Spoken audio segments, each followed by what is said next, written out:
수없이 많은 카메라가 무섭긴 해도 형님 옆이라면 앉아있을 수 있지. 자, 거기 앉아. 형님 뒤라면 안심할 수 있습니다. 형님 뒤는 안심할 수 있어? 위험이 닥치질 않아요? 냉간패드 밑에도 뜨끈뜨끈해지네. 얼마나 뜨거운 거야, 고양이가. 요즘 영상에서 도도를 계속 못 보셨을 거예요. 도도가 요즘에 사람이 오면 나나와 똑같은 태세로 캣타워 밑에 들어가가지고 안 나옵니다. 집에 아무도 없어질 때까지.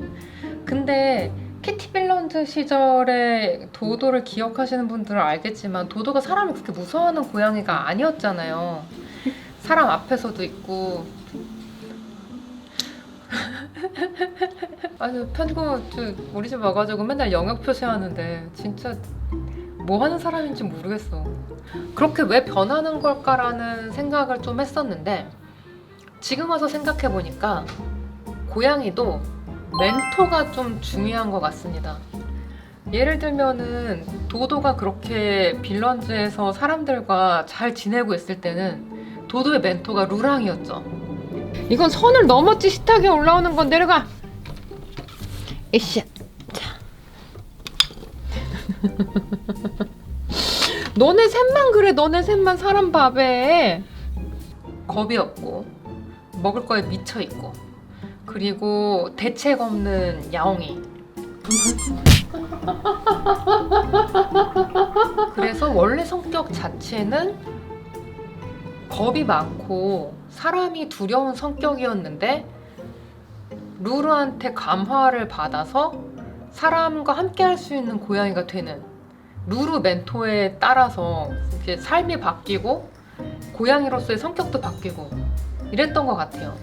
근데 이제 마성의 남자, 마성의 고양이 루루를 토토가 너무 사랑하다 보니까 독차지하고 싶어서 도도를 쫓아내고 루루의 옆자리를 토토가 뺏은 거예요.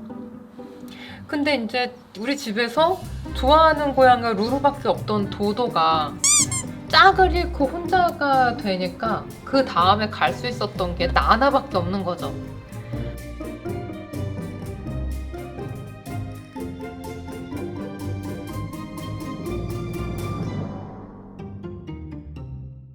그래서 도도의 멘토가 다시 나나로 바뀐 다음부터는 도도가 나나를 똑같이 따라하기 시작해요.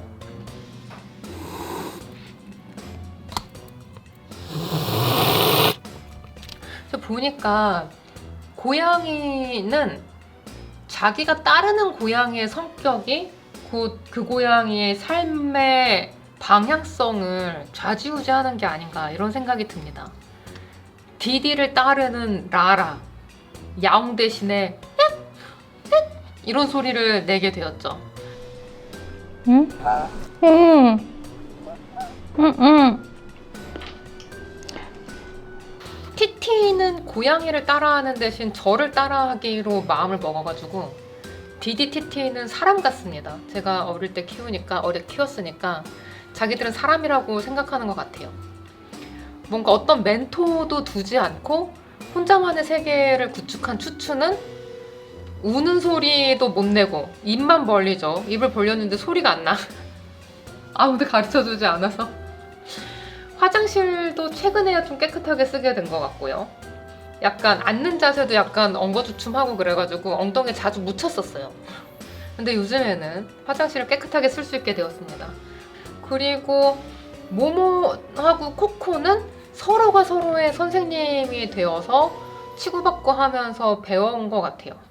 그렇다고 해서 둘이 딱 붙어서 자느냐 하면은 그렇지는 않은데 어른이 된 다음부터는.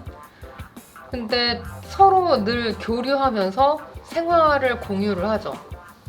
그런 것처럼 고양이도 자기가 스스로 따라야 하는 그런 리더십이 있는 고양이와 그 팔로우십이 있는 고양이가 있는 것 같습니다.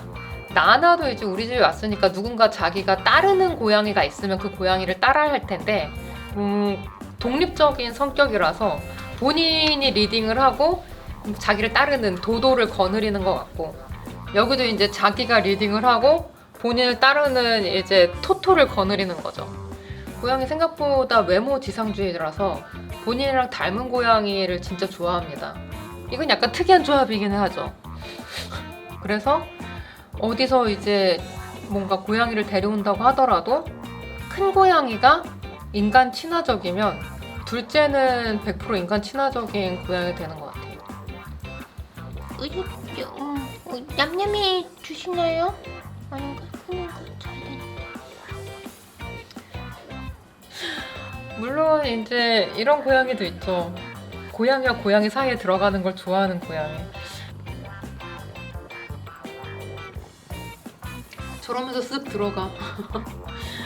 그렇지. 글로 들어가.